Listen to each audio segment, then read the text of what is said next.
Ok, en este primer ejercicio, el tema, ustedes lo van a encontrar en la sexta guía. Recuerden que las guías igual se van dividiendo por semanas, ¿verdad? Pero ustedes se van a la sexta guía y ahí buscan la materia. Y traté de ponerlo en el orden en que se fue viendo la materia. Entonces, en esta primera parte aparecen diferentes representaciones de lo que son relaciones. Recuerden que las relaciones a veces pueden ser funciones y a veces no pueden ser funciones. Habían características que nosotros trabajamos a nivel de diagramas de Venn, a nivel de gráfica, a nivel de tablas y a nivel de expresiones algebraicas para saber cuándo es o no es una función. Entonces, en los diagramas de Venn, por ejemplo, que es como el ejercicio A, ¿verdad? Habíamos visto que, por ejemplo, no pueden sobrar elementos en el conjunto de partida. Del conjunto de partidas no pueden ir dos, o sea, relacionados con dos diferentes del conjunto de llegada, porque nosotros cuando vimos lo de los diagramas de Venn habíamos dicho que, digamos que el conjunto de partidas es como que si fueran hijos y el de llegada como que si fueran mujeres. Entonces, yo por ejemplo aquí, que diga que la A está con la M y con la N, es como decir que hay un hijo que tiene dos mamás. Entonces ya ahí donde ustedes tienen que recordar o buscar ahí en esa guía qué era lo que se tenía que cumplir para que un diagrama de Venn sí fuera función. Entonces ustedes lo único que tienen que poner en el espacio es un sí o un no, dependiendo si ustedes consideran que eso no es función. Cuando lo trabajamos con gráficas, como en el caso de la B y la C, lo que se hace es trazar líneas verticales. Líneas verticales que vayan cortando toda la gráfica. ¿Verdad? Que vayan cortando toda la gráfica en forma vertical. Y tenía que cumplirse ciertos requisitos. Entonces, eso es lo que tienen que analizar, a ver qué sucede con estas dos gráficas, si se cumple o no se cumple cuando yo trazo líneas verticales. ¿Ok? Cuando lo vimos con tablas, o sea, con tablitas de valores, vimos que también había un requisito que yo me tengo que fijar en algo, básicamente en los primeros elementos. Si algo se cumplía o no se cumplía, eso hacía que fuera o no fuera función. Entonces hay que revisar ahí en la sexta guía qué era lo que se debía de fijar uno para saber si una tablita correspondía o no correspondía a una función. Y en la E y en la F, que son expresiones algebraicas, tengo que basarme en el conjunto de salida y observar que si yo agarro este conjunto, lo sustituyo en la función, obtengo elementos del conjunto de llegada, cumpliendo también con los mismos requisitos para que sea función. Entonces, lo mismo aquí, digamos, aquí yo tendría que, por ejemplo, en el E, agarrar el 2, el 3 y el 4, sustituirlos en la función y observar si me da el 5, el 7 y el 9. Si me diera alguno que no está aquí, eso va a significar que me están sobrando elementos en el conjunto de salida y eso no puede pasar en una función. Entonces, así es como uno lo va trabajando con la parte cuando son algebraicas. Lo mismo en la parte F. En el ejercicio F, igual yo tendría que agarrar números reales. ¿Qué significa eso? Que yo puedo agarrar cualquier número, sustituirlo aquí y se supone que solo deben darme números de Z. Recuerden que los números de Z son números enteros. Entonces, la cuestión es que si ustedes agarran un número real cualquiera, lo cambian en la función, ¿habrá garantía que siempre den números de Z? Eso es lo que ustedes tienen que hacer. Siempre prueben varios ejemplos. No tenemos que quedarnos siempre con solo una posibilidad. Hay que probar varios ejemplos. Y en realidad, un procedimiento ustedes no me lo tienen que poner. Yo nada más necesito saber que ustedes me digan sí o no. Hay algunos que son como más de visualizar. Hay otros que es simplemente conocer la teoría. Hay otros que sí hay que hacer un poquito más de cálculo, como en el E y en el F, pero no es necesario que a mí me pongan esos cálculos. Lo importante es que ustedes sí los logren hacer, los cálculos, para poder determinar si es o no es una función. En el ejercicio 2, que también vamos a encontrar la materia en la sexta guía, lo que deben de colocar usando este diagrama de Venn, ¿verdad? Porque nosotros lo vimos y analizamos todas las partes de una función con diagramas de Venn y luego gráficamente, ¿verdad? Entonces, este es un ejercicio donde lo trabajé con diagramas de Venn. Tienen que escribirme quién es el dominio, quién es el codominio, quién es el ámbito. Recuerden que para dominio, codominio y ámbito hay un requisito de cómo tienen que darme los valores acá.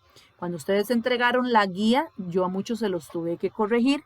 Entonces recuerden que de revisar bien las prácticas de la sexta guía para recordar cómo es que deben de colocarse las respuestas de dominio, codominio y ámbito. Porque dominio, codominio y ámbito son conjuntos y los conjuntos en matemática deben de colocarse de una manera en especial. No es solamente poner los números y ya, o sea, tienen que ir de alguna forma, tienen que llevar algo específicamente que los hace ser conjuntos. Luego, encontrar la imagen y la preimagen, eso también va a depender de que ustedes se ubiquen que en el primer conjunto están las preimágenes y en el segundo conjunto están las imágenes. Entonces, ustedes lo que tienen que saber es si me están preguntando por los numeritos del primer conjunto o del segundo conjunto. Entonces, es importante que le pongan ahí, si están preguntándoles por X, recuerden que en el primer conjunto hemos dicho que están los X, que en el segundo conjunto están los Y. Ya les dije que las X son las preimágenes y que las Y son las imágenes, ¿verdad? Entonces es aquí lo que tienen que buscar. No hay ningún error en este ejercicio, errores no hay. Simplemente que si les están preguntando por algo que ustedes observan que no tiene imagen o no tiene preimagen, lo correcto es colocar no tiene.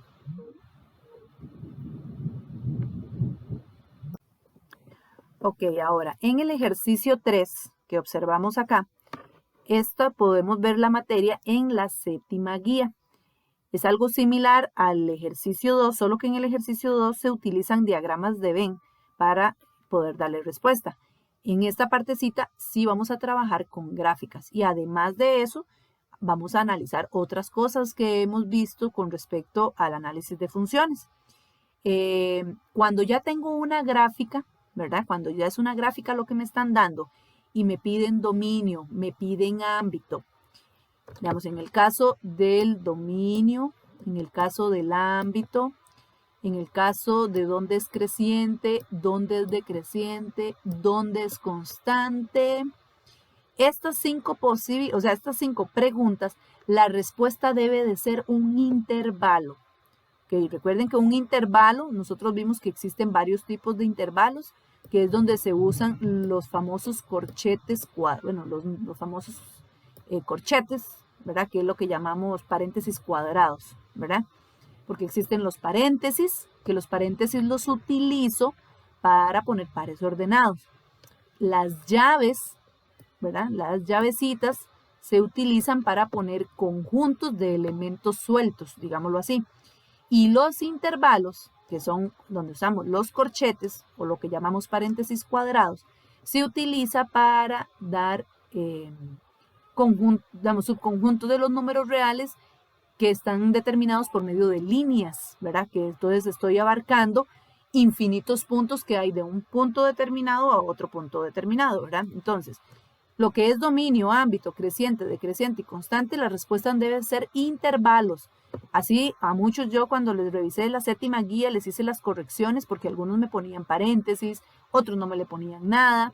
Tienen que usarse intervalos. Y recuerden que tienen que fijarse si las bolitas o los extremos van cerrados o van abiertos. Van abiertos si la bolita está sin rellenar. Van cerrados si las bolitas van rellenas.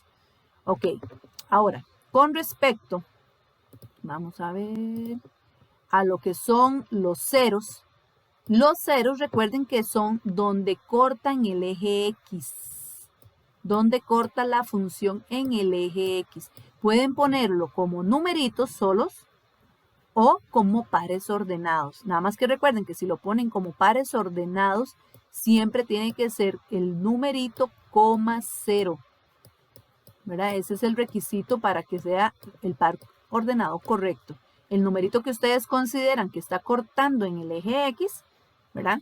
Coma 0, si lo quieren poner de esa forma. Para que sepan, aquí tienen que haber dos respuestas. Y para que esté correcta, tienen que estar las dos respuestas. Y son muy evidentes de verlas en el dibujito. Entonces, para que sí lo tengan en cuenta, ¿verdad? En el caso del máximo y el mínimo, puede pasar que en una gráfica exista máximo y exista mínimo. O sea, si existe máximo, no es que me van a decir que entonces ya no hay mínimo. Y si existe mínimo, ya no hay máximo. No, hay gráficas donde pueden existir los dos. Recuerden que lo que es máximo y mínimo se trabaja en el eje Y. El punto más alto hasta donde llega la gráfica en el eje Y es el máximo y el punto más bajo donde llega la gráfica en el eje Y es el mínimo. ¿Ok? Luego, la imagen, preimágenes, igual como lo analizamos en el anterior, tengo que fijarme por quién me están preguntando, si me preguntan por X o me preguntan por y ubicarme de acuerdo al que me están dando, ¿verdad?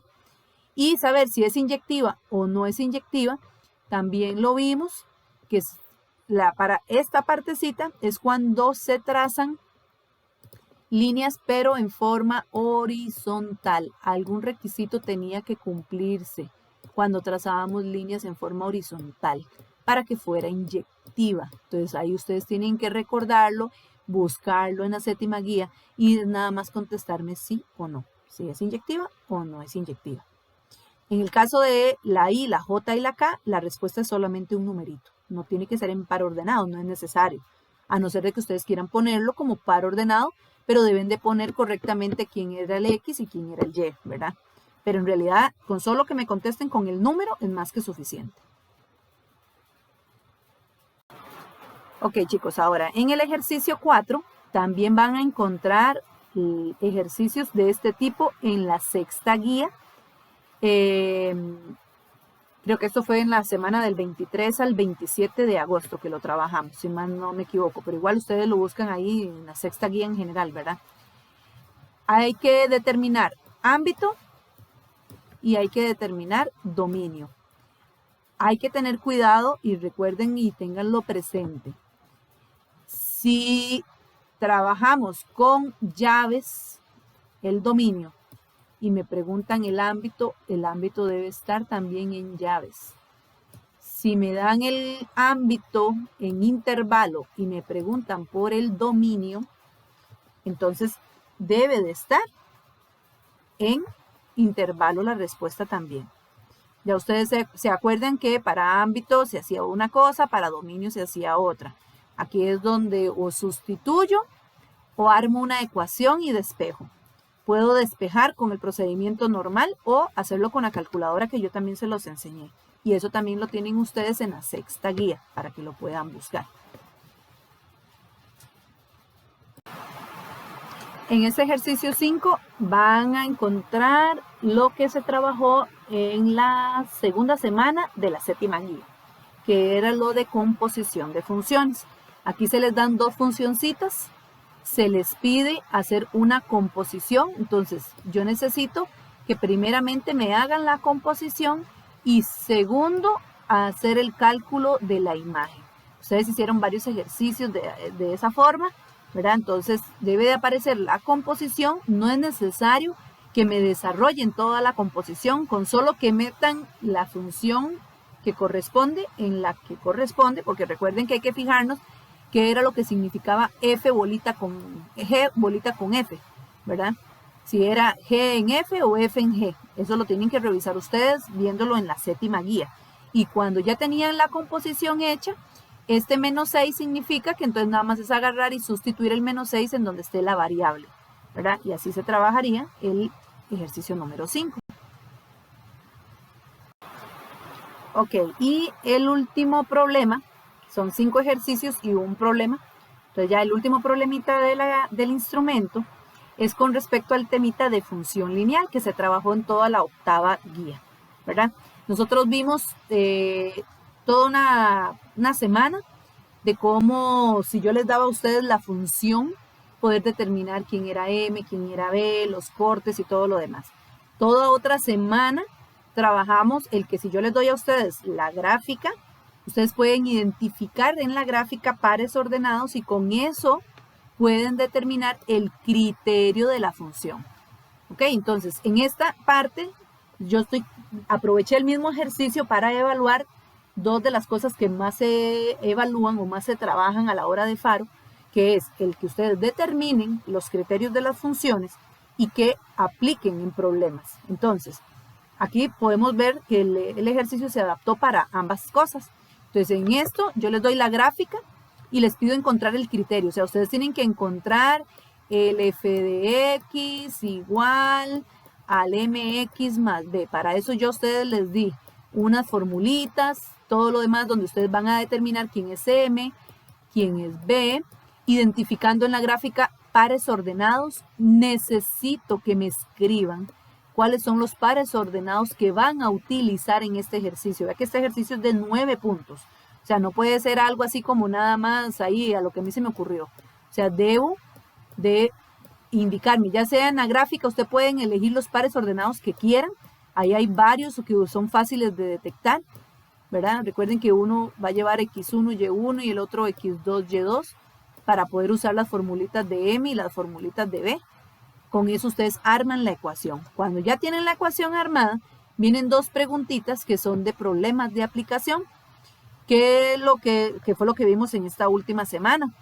Yo lo que tengo que analizar es quién hace el papel de X y quién hace el papel de Y, para saber que si lo que tengo que hacer es un cálculo de imagen, que es sustituyendo, o un cálculo de preimagen, que es igualando.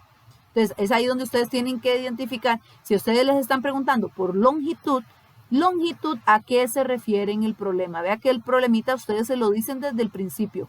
Longitud es algo y tiempo es otra cosa. Entonces, ya sabiendo ustedes por quién me preguntan, si me preguntan por Y o me preguntan por X, saben que si lo que tengo que hacer es sustituir o igualar, deben de ponerme, aunque sea de sustituir, deben de escribirme aquí lo que van a sustituir o lo que van a poner en la calculadora para darme la respuesta. Si solo vienen respuestas, pues solo un punto van a tener, ¿verdad? Entonces tienen que poner el proceso de lo que están haciendo. Lo mismo para la de cálculo de preimagen. Si es una ecuación, deben de armarme en la ecuación. Ahí sí pueden o hacerlo con procedimiento o nada más meterlo en la calculadora y darme la respuesta. Ahí sí no hay ningún problema, porque yo sé que en el procedimiento de cálculo, usando el cálculo de preimagen, usando calculadora, no hay, lo que ustedes me meten en la calculadora es lo mismo que ustedes están armándome de la ecuación. Entonces yo ya ahí sabría que sí lo hicieron con la calculadora.